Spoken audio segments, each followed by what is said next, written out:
Good morning, everybody. I want to welcome you to our 23-24 Learning Lounges for the year for this winter meeting session. Today, we're going to start talking about Rangeland Resiliency, about the workshop tour we had back in June. So greatly appreciate you all joining us here this morning and taking time out of your busy schedule. A little bit about this picture here before we get into introductions, what you're looking at. This was this past June in Salmon, Idaho. And we had a workshop tour of some of the planning sessions and applications that they have been using the last 4 years for invasive annual grasses and noxious weeds. And this is kind of the group that was there, largely made up of agency folks to some private land managers. And then we were fortunate enough to have Andy Orr from Aviator Helicopters as one of their contractors to come down and demonstrate what it takes to apply these herbicides safely and accurately to the landscape. Because where we're taking this picture, just to the left is the Salmon River. There's a public road here.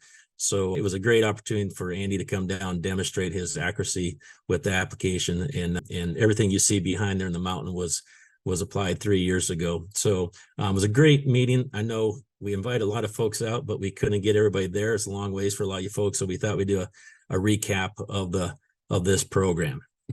So today we'll discuss this, and as we go through it, if you have any questions, please use your Q&A comment section down there for questions, and we'll have one of the panelists keep track of those, and we'll answer them as we go.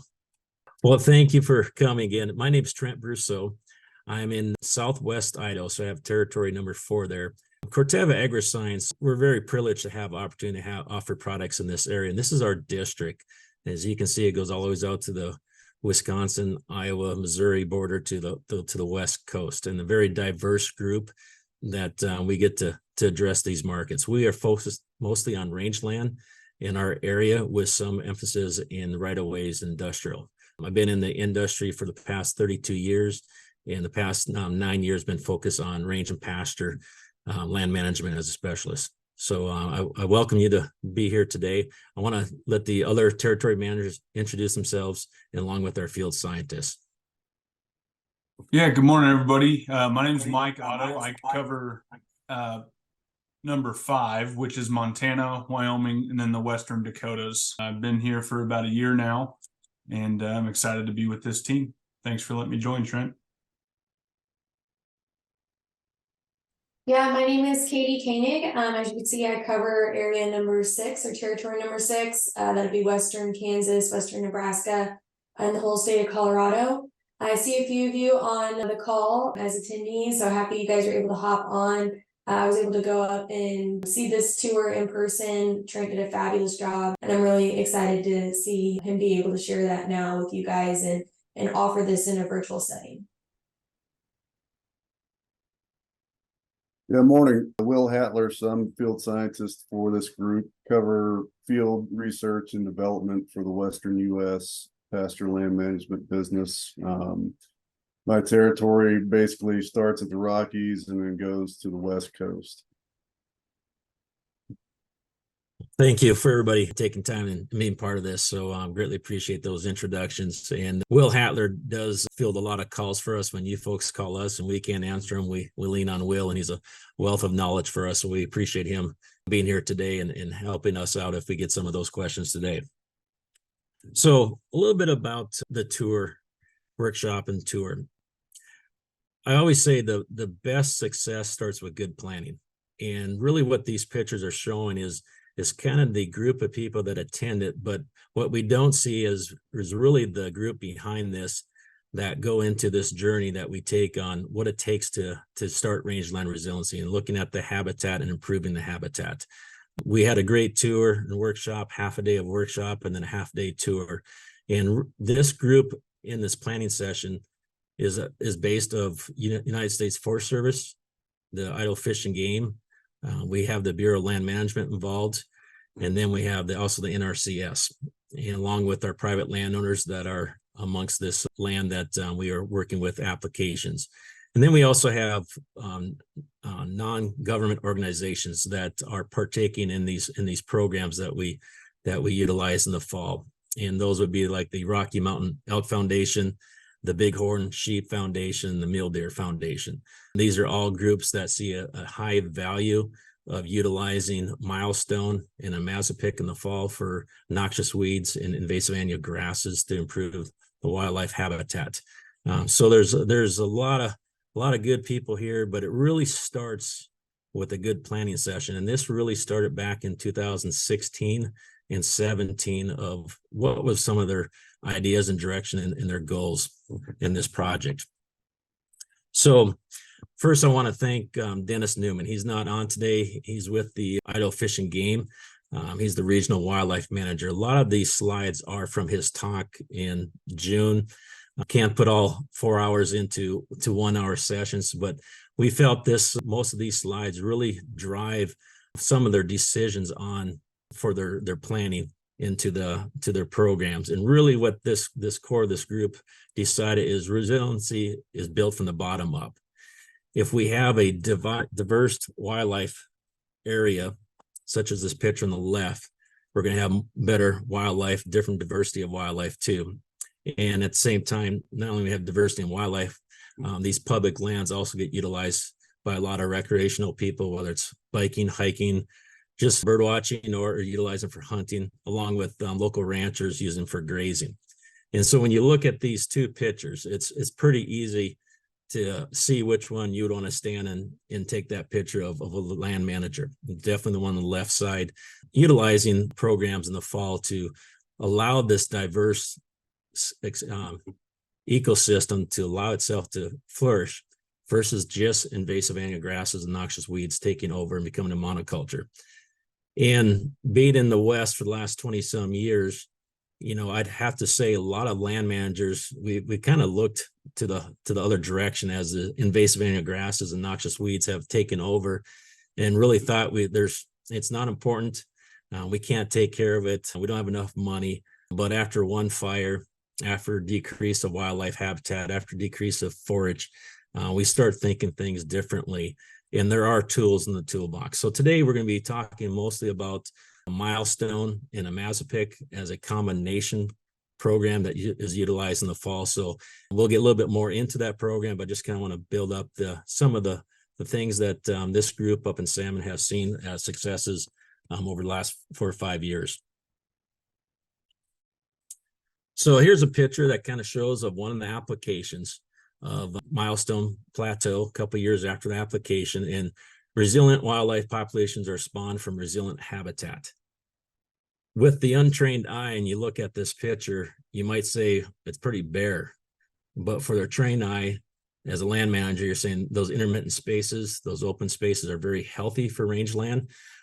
We remove the invasive annual grasses and noxious weeds. In this area, their most dominant noxious weed is knapweed.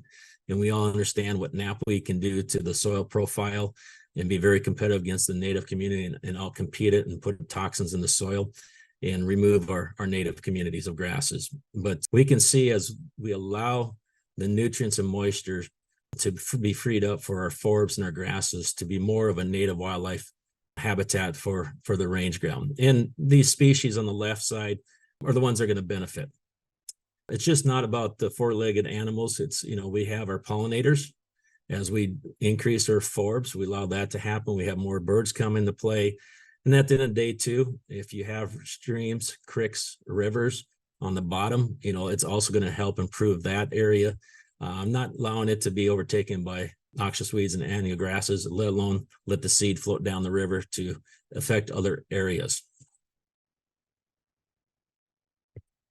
As I mentioned, this kind of started with the planning for a couple of years before they actually got into their first applications. And most of this was done on the Forest Service. The last few years, we're going to start to go into the BLM this year. But working with the Fish and Game, also, they had to look at what their key direction was and what they wanted to help. And it really comes down to these 3 species that they're focused on: the bighorn sheep, the mule deer, and the elk. And then we have also local ranchers using it for grazing allotments along with the public. But really, when it comes to Fish and Game, what they're trying to manage are these 3 species. This part of the state has the lowest weights of mule deer fawns going into the winter. So when you hear that and they have the information, the data on that, they're trying to figure out how to improve those species of forbs and brush species that the mule deer need to have available for them as they're going into the winter. Bighorn sheep and elk are also very important for this area. So it's all about these little guys coming into the winter. This is a heavy area for winter grazing. So when we look at the fawns and the ewes fawns coming into the winter grazing, what is available for them to survive through this winter, along with the females, taking on next year's generation. So it's really about improving that wildlife habitat for all these species. This picture here is why I have this up right now. It gives you an idea of where we're talking about. This, like I said, this is a big area that's for winter grazing. So North Fork, Idaho is about 17 miles north of Salmon. So if you continue going north, you go right into Montana. Everything in green is what they have treated for the last 4 years. Heavy area for winter grazing. This picture, as your far left over here, my cursor showing up, I want you to remember this area because this is the first 1,000 acres we treated in the fall of 2018. And why I want to point that out is if last year, if you watched of any of the fires, we had the Moose Fire, which just started a little bit west of our first treatment from 4 years ago. And I'm going to highlight that towards the end, but that was a fire that actually got into our first treatment. And that was kind of their trial project, that first 1,000 acres. But they have treated everything in green the last 4 years. A heavy area for winter grazing for all these 3 species, along with some grazing allotments for local ranchers. But it gives you an idea of where their focus has been. Last week, I had the pleasure of being up there helping them. They're working on about 7,000 acres here just north of North Fork. A lot of area here for winter grazing, and they're starting to go down south of Salmon too. So as they're making their decisions on where to spray, you can see for them, it's all about the habitat, also along with fire prevention. So if we look at their first species here, mule deer, this is a quote from the Ecology and Management of Black-tailed and Mule Deer of North America. I'm just going to read this one quote because I think it's pretty strong quote. The single species that perhaps has had the most profound effect on mule deer and mule deer range is cheatgrass. As a result, this cheatgrass dominate landscape offers little palatable forage or cover for mule deer or other wildlife on a year-round basis. And I think the key thing there is about on a year-round basis.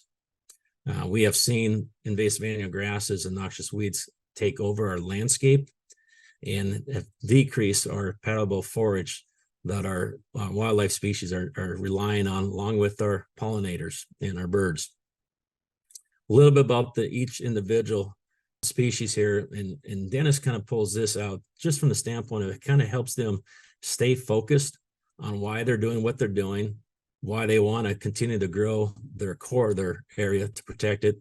And then also at the same time, making that decision for that next application, because the rangeland is a crop. It's just getting harvested by wildlife and livestock and other species that are important. So when you look at the mule deer, it's all about browsing shrubs and forbs. Most of their diet is composed of this, 75% of this. This which is what draws the nutrition value for the does and for the fawns going into the winter and for survival for next year. This really shows an understanding of what they are relying on in the winter months, in the spring months, when it comes to forage. When you look at this on the left side, the mule deer are really focused on browsing, a little bit on forbs, and then less even on grass. So when you think of this, and why would you want to treat this, take out the annual grasses when you're maybe more focused on forbs or shrubs? Think of fire. And this is one of the challenges they have in their area. They have more frequent fires, which is removing the brush species and the shrubs and the forbs. So when it comes to mule deer, with them having low weights, weaning weights going into the fall, that really drives from this whole standpoint of removing all these species that they really rely on going into the winter months. We have other species out there we're going to talk about, but this gives you an idea of what mule deer really focus on. So it's not what's, it's not about the grasses, what's in between the grass that really matters when it comes to mule deer. And you can see in the spring, it's a little bit more grass and in fours, but still heavily on the forb side. Elk, this species also there. It's an intermediate grazer. It makes up mostly of its diet from grasses.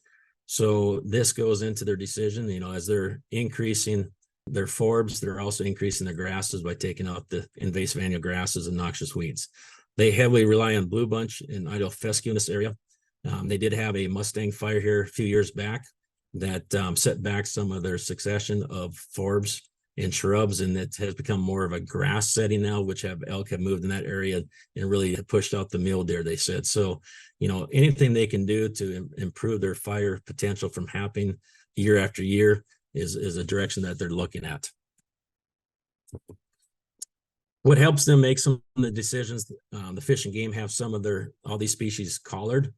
In this area, again, in the pink is the treated area that they've done the last 4 years. They have about 6,200 elk. About 39% focus on this treated area for the winter months. So when you start thinking almost half of their population is in this area, and this is driving their decisions on where they want to focus and why they're continuing to expand their reach of improving the habitat for wildlife. This chart kind of gives an idea throughout the year when they are utilizing this treated area.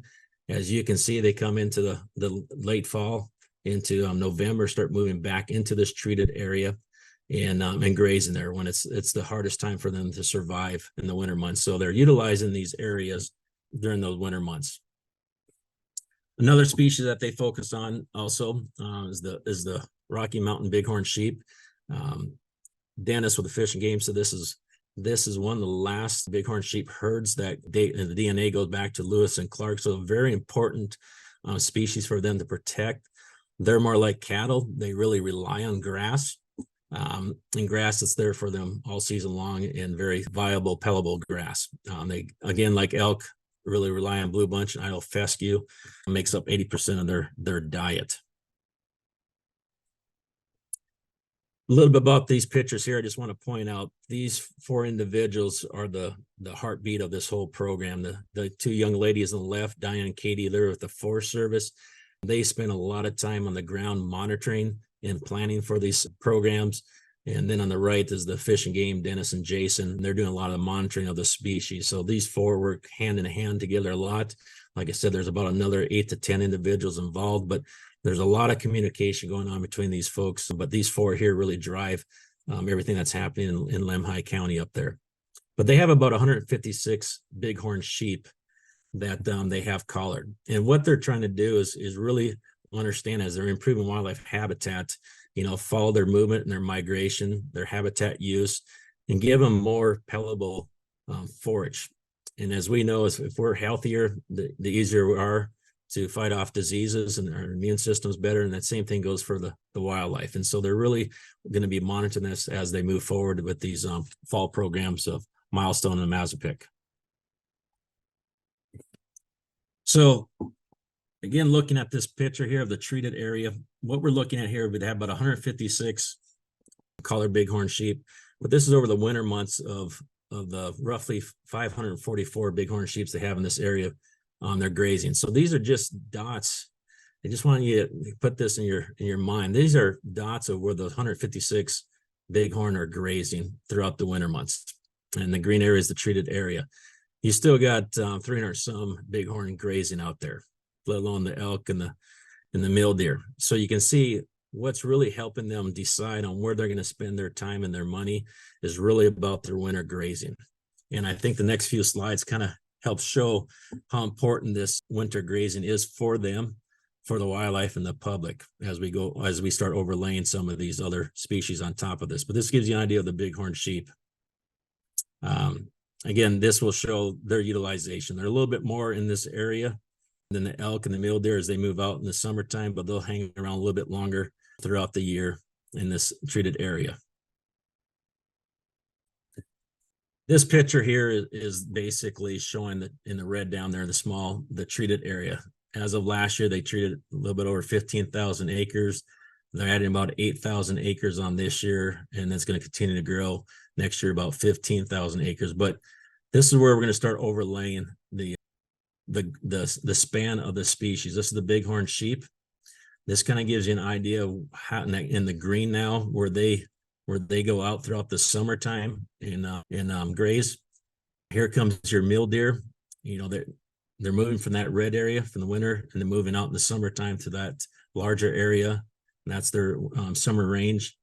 And then we take the elk, and the elk move out. So the big thing here that really keeps them driving and improving their winter grazing is when you look at that, right now they're at 15,000 acres growing on that treated area. But when you look at these three species, they're going out and grazing on over 734,000 acres throughout the summer months. And then they come back in the wintertime, the most important time for them to have good quality forage and plenty of it in the winter months on roughly right now 15,000 acres, but we're going to expand that, and they're going to continue to make that their core area to do these fall applications. And then we just look at he calls it ungulated soup, basically mammal hooves. These four species here, they have some antelope in this area that are colored also, but this gives you an idea throughout the winter months how important this area is for them for their winter grazing in protecting this habitat and improving it for the wildlife, and again for the rancher, for grazing, and for the public. It really shows you the use that this has during the toughest time of the year for them. So their decision making is all around these key areas for winter grazing, and you can really see the traffic. Now again, this is just dots of the collared animals. This isn't including all the other ones that are not collared. So if we included everything, you wouldn't even see any green down there. So it's very important for them on keeping this habitat viable for the wildlife, and let alone maintaining, trying to reduce the fire potential. So a little bit about some of the monitoring we're doing on this, because it is a journey. This isn't something that you go out there as a land manager, utilize it once and walk away. We got to really understand what we're doing, and then have some type of a monitoring program. This picture on the left is of a treated application of milestone and Mazapic. This is March of this year, 2 years after treatment. It looks pretty bare. Yeah, it looks actually, when I was up there and I took this picture, I was really concerned, that it really got hammered. But when you go up to the top here, you can kind of see this area here, that this brown stands out a little bit more. That's an untreated, that's a skip area. So that's last year's cheatgrass. You can see it there. It wasn't treated. You get up close, you see some knapweed in there too, but you can see what they utilized this last winter. But where there was a skip, they didn't even go in there hardly at all, and you still got the last year's stand. The picture over here on the right side is this last August 31st of 2023. We did some grass clippings. Diane, Katie, and myself went out there 3 feet by 3 feet, and we separated out our grasses and forbs, and we took it to yield on pounds of forbs. On average, there was about a little bit over 200 pounds in the untreated and about 800 pounds in the treated area. A lot more grass growing, a lot more forbs coming back. And this is the one thing they're trying to improve. If you remember about mule deer, they like a lot of shrubs and forbs. If you look on this picture on the left side, you can see very little sagebrush or any brush species. And that's because there's been multiple fires on this hillside. So they're trying to take that fine fuels away from a fire and get those forbs and shrubs starting to grow again. So if you look at this, end of August this year, we still got a lot of green growth. You got a lot of needle and thread in there. Blue bunch grass is coming in there. And some forbs are slowly going to be coming back as they get a chance to grow, because we're allowing the moisture and nutrients to be there for the habitat to grow. As I mentioned, last year we had the moose fire. It was about just under 140,000 acres burnt last year. And it started by they figured a campfire that someone didn't put out completely. And if you remember back to that original picture, their first 1,000 acres, it did jump into. And the next couple of slides kind of shows as a land manager going out there and having a program on the ground really helps prevent a fire from growing and getting out of control. This is a picture here again, August 31st. They applied a second application last year. They had some spots they felt like they needed to go in there after 4 years, and they treated it with Milestone at 5 ounces and Mazapic at 6 with methylated seed oil. But you can see the definite line. What this line represents is a 300-foot buffer from the public road and from the Salmon River. But you can see the intensity of the annual grasses, cheatgrass in this area versus the treated area. And if you look at the far right picture, you can see all this year's viable seed for next year. So this is in an untreated area versus the treated that's up to the left. To get a little bit closer and look at really the grass, start measuring it and start looking at what you have for inventory. You can kind of see it did grow some grass this year. Again, this picture is the end of August, but you can see a lot of cheatgrass, on the soil. And it's there, but when you compare it to the treated area and you look at almost double the size in these grasses, these bunch grasses that they're relying on is very important, and it's growing. You can ask, say, I don't see any forbs. You got to remember this had a fire last year and it's trying to recoup. So again, this will be something that we'll be looking at the second and third year for more of our forbs coming back in and progressing forward, but definitely allowing the native grass community to take advantage of the moisture and nutrients this year and not having the invasive annual grasses be there. And I think this picture says a lot right here. And I'll explain a little bit about these two. I mentioned where the fire started last year, the moose fire. This picture on the left side, which had Milestone in Mazapic, this was the first 1,000 acres that they treated.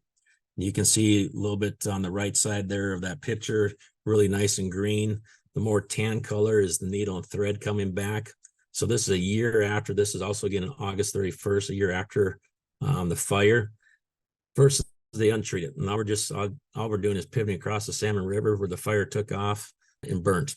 On the picture on the left side, they were able to put out with the hand crew. They truly believe that they would have never treated this in the fall of 2018, this fire would have progressed forward towards Montana, but it went towards most of that treated area, and they were able to put it out with the hand crew. If you compare the two pictures, definitely see a couple things that are obvious. You got grass growing in August, and we have a new flush of needle and thread. But when you look at the pine trees, we have the pine trees left. So we have more of a mosaic burn last year on this fire.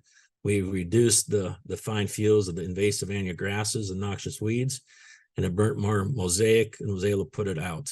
On the right side, you can see the trees all burnt out. And then at the same time, you just don't have that green grass growing up that mountain. So you have to ask yourself as a land manager, as you're putting these programs together, what does it take to get this picture on the left side be more of what you have? Because we know fires are going to happen. They're natural. They're going to be part of our landscape, but have more of a mosaic fire. Also, the heat intensity was a lot less where we treated 4 years ago when this fire came across. So this has helped a lot of individuals in the area to see the benefits of getting out in front of the fires and taking out the fine fuels and reduce those fine fuels for a fire when it do happen, and let it be more of a mosaic burn. Part of any program is also monitoring, as I mentioned. You can do a lot of planning, but now let's go out and monitor and understand what we're seeing. This group goes out once a year. They're always out there, but once a year they try to get together a group and go out in the backcountry and look at some of their programs and look at future programs. And so we're just out here analyzing it. And the big thing that we're seeing 3 to 4 years later, we have some hot spots. Anyone that thinks we're going to put down one application and walk away and say we don't have to look at it again is fooling themselves. But we're seeing 3 to 4 years. And where we're seeing our hot spots is in on the south-facing slopes where they don't have much grass and they're starting to come back, but they're having some hot spots. So we're hoping for drones to be approved in the federal lands to come back from some of these hot spots. But until then, we're still utilizing a helicopter to hit these areas. But it's very important to go back to see the successes that you have and all the time you put in and money that you put in to improve wildlife habitat. And then again, these pictures are the end of August of this year. So the benefits of removing invasive annual grasses and noxious weeds.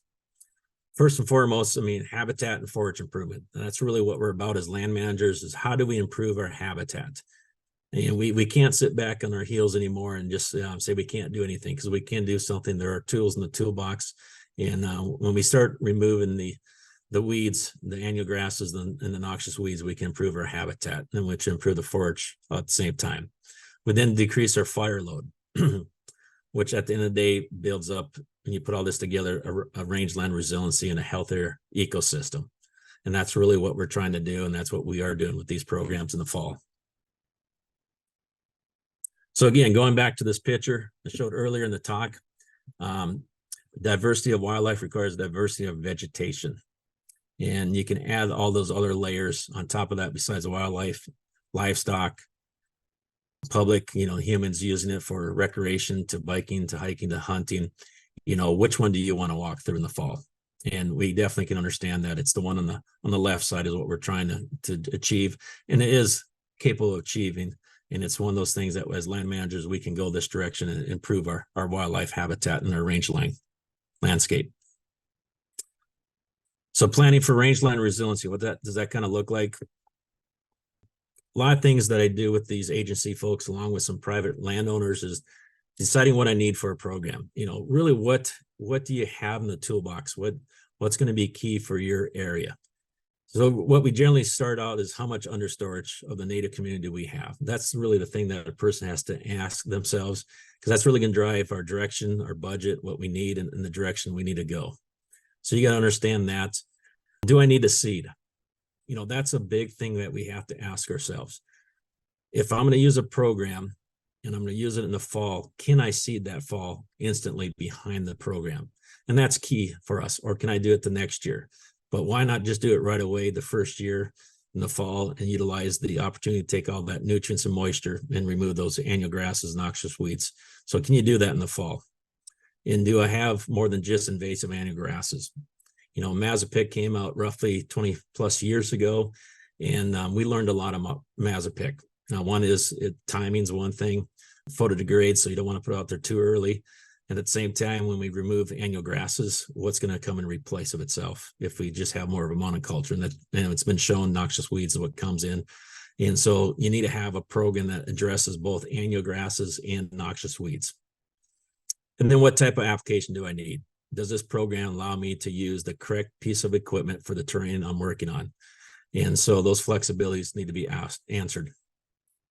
And then afterwards, again, monitor the landscape, understand what we need to do in the future, and then look at the timing of application.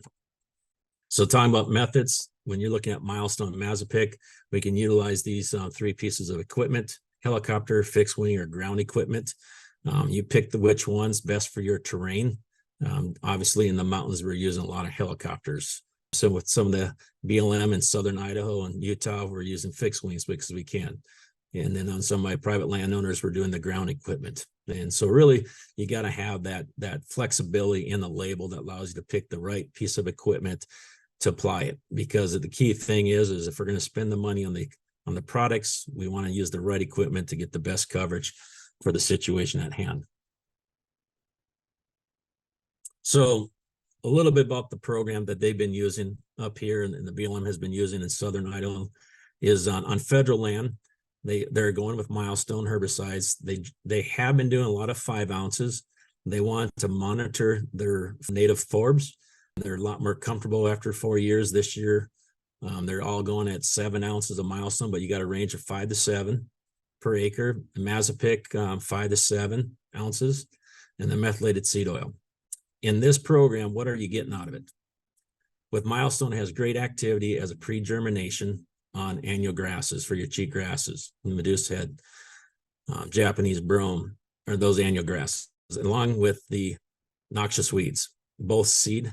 We've seen a lot of residual on a Milestone over the years of noxious weeds, plus you get your mother plants. If you have a perennial knapweed or canna thistle, it doesn't matter how much activity you have on the seed in the ground, but are you reducing that perennial plant from producing more seed? So we know Milestone has those great activities. So it has pre-germination on annual grasses, plus pre and post on noxious weeds. And then in Mazapick, we've seen over the years, has activity on pre-germination on annual grasses along with post germination up to about 2 to 3 inches in height, 5 to 7 ounces. And the key thing here is use your methylated seed oil. That's going to be helpful for the milestone on our noxious weeds, but it's also going to help Mazapick on any post annual grasses that are up to about 2 inches in height. And then good water, 5 gallons by air, 10 to 15 by ground. If it's non-federal or private land, we can switch up, make it a little bit more economical for your high noon or for your milestone in high noon. This is something we introduced this past year. A lot of you folks have had opportunity to look at it. It's a premix of milestone and rinse core. So to get that 5 ounces, that's 16 ounces of high noon up to 20 ounces, which gives you 7 ounces of milestone. Plus then the Mazapick 5 to 7, again, MSO, and then 5 gallons per acre minimum on air. Timing, September, I'd like to start 1st of September through the beginning of November before the ground freezes. I like to get some moisture, get some of our noxious weeds growing. Might even get a flush of annual grasses. This year, definitely one that we've gotten some good moisture to get some of those annual grasses up. Allow the Mazapick to take those out, green up our noxious weeds, allow the milestone get taken in better, and then have pre-germination activity out of the milestone and the Mazapick. So it's a very, very sound program that provides adequate control on the annual grasses and the noxious weeds. So the flexibility of fall program, in one application, when you think about this, you put up that helicopter or the fixed wing or use a ground equipment, that's expensive, but you can do all this in one application with the milestone and the Mazapick. Increased safety for sensitive forbs. We do know milestone can have some activity on forbs, but this definitely increases the safety on those sensitive forbs in the fall as they are senescing for the year. Fall seeding is needed as an option. We know behind milestone and plateau and Mazapick, we can go back after an application or before an application, as long as it doesn't germinate till next year, and utilize the opportunity of those removing those weeds and allowing that seed to germinate free of competition against the annual grasses and noxious weeds. And a very economical program for land managers. This is a tool that's in the toolbox that gives you this flexibility of having one application, both annual grasses and noxious weeds, allows you to have the seeding flexibility if needed. And it's economical because we're going to have to do a second application, generally going to be a lot smaller, but 3, 4, 5 years, whatever it is, depending on our management strategies on grazing, we can come back a lot more economical with this program than some other programs out there, but very safe program and very proven program. And at the end of the day, this builds up our rangeland resiliency for a healthier ecosystem. And what we're shooting for across different terrains is improving that ecosystem to improve our rangeland. So with that being said, I kind of want to end it up there. Again, for Mike, Katie, and I, we'd like to say thank you for you guys joining us. We have some more time left for some Q&A. Please fill them in the Q&A section there. We can answer them. And a couple literature pieces I want to point out for your reference, and feel reach out to Mike, Katie, or myself. We have a piece that we produced on Western Rangeland invasive annual grass and broadleaf control for milestone. We have one also for high noon. We'd be happy to get that for you this winter. The one in the middle is one that I really utilize a lot with my customers, invasive plant management with milestone and other herbicides. This is a really in-depth literature piece that really entails some of our forbs on the safety of milestone on forbs, and some that we're a little bit harder on. So it gives you a good guideline for your practices to think about throughout the year. And then the one that's on the far right is what you should know about milestone. This gets more into about the environmental profile of milestone. This is a very good piece to utilize to reference yourself if you haven't been around it, or you haven't need a little refresh on the safety of milestone environment. And for handlers, that's a really nice piece to look at. So again, feel free to reach out to us if you need to utilize any of these pieces, we'll be happy to get them to you. And then for the future, this is the first of the learning lounges for this 23-24 season.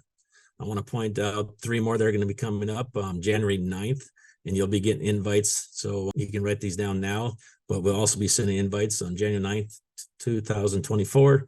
Herbicides and Public Safety will be the title. On April 8th of next year, Fine Fuels and Fuels Reduction Management. And then August 13th, as we go into the fall, we're going to be looking at some of the TVC options, total vegetation control options, with High Noon, Piper, EZ, and Spike 80DF. So with that, I'd like to say thank you for everybody's time to join us today and visiting with us. Again, if I see one Q&A popped up there, Mike, can you read that and see if we can answer that for someone?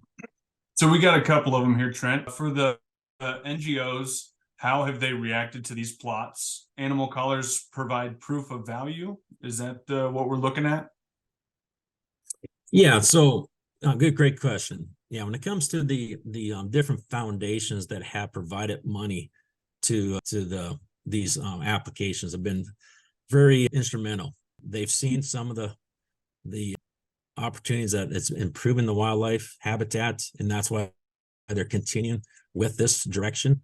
We are in the stages, early stages, for a tour for them next year to come out and get their feet on the ground and actually see it. So to continue that, because when you think about them, they're about their individual species. That's what the foundation's about. So they're excited, and that's why they're continuing to give support. But next year, we're definitely going to have a tour for them to come out and get their feet on the ground. So it's going the right direction, and the proof's in the pudding. You know, they're seeing where the wildlife are spending their time, and really the goal of the Fish and Game, Dennis's goal is to really improve those weaning weights as they go into the fall, into the winter time, and provide that forage for them that they need, whether it's grass or forbs.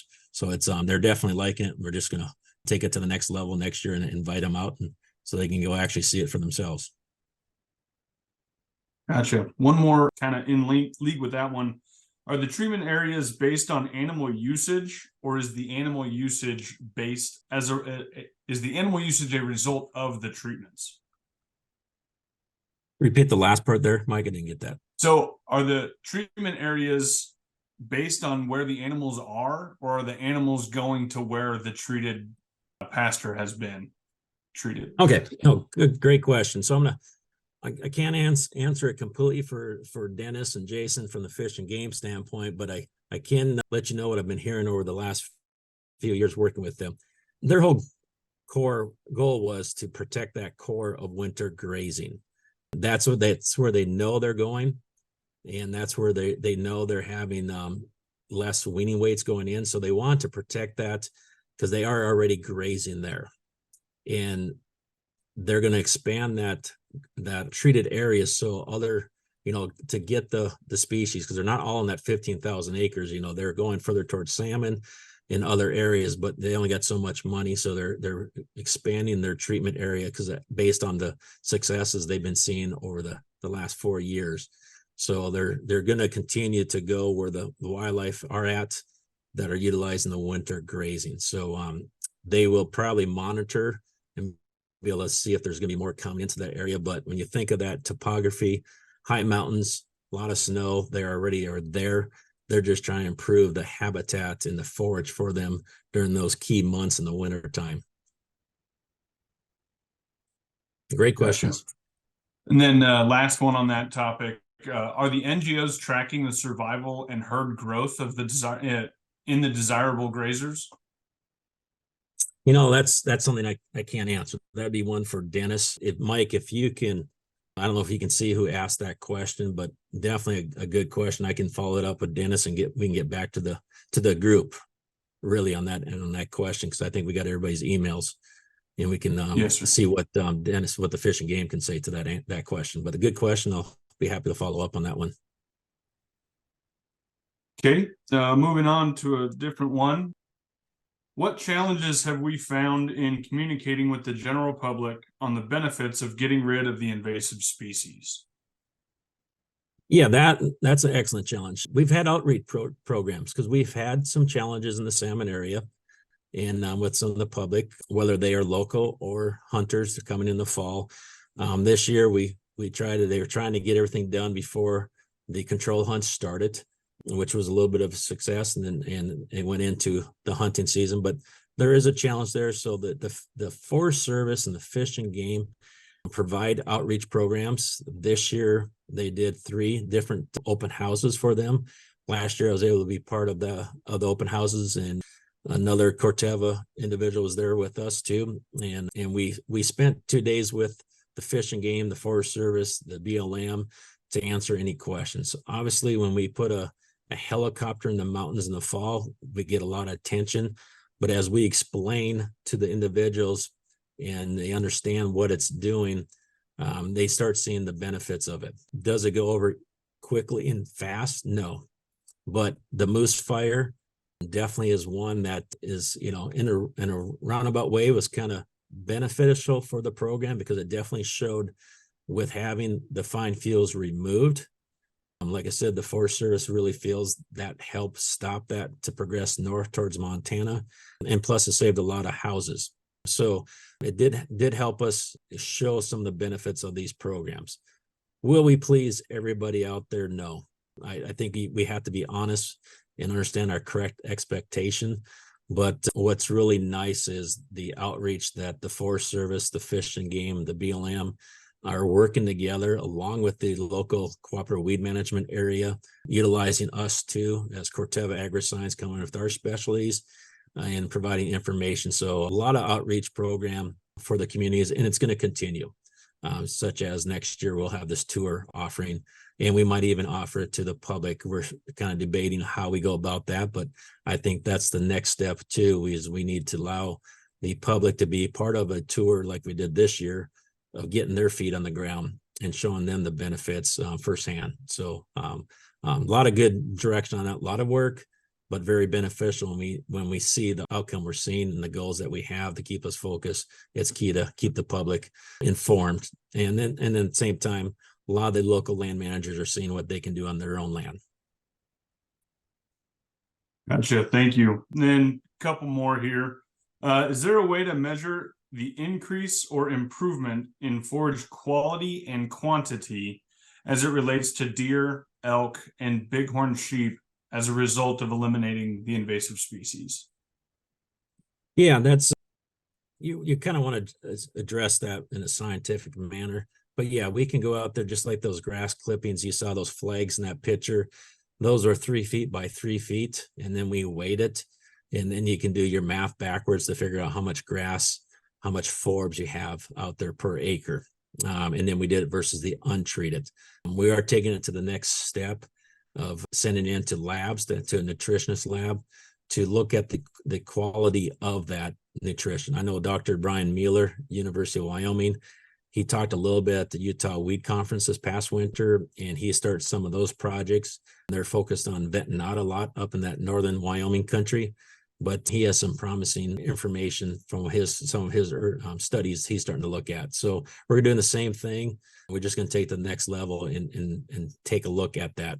And then transects, that's really taking out there and going out and doing some transects. Those 2 young ladies in that picture, Diane and Katie with the Forest Service, they do a lot of monitoring with transects. So they go out there, I believe it's on 100-foot transects before application and after application.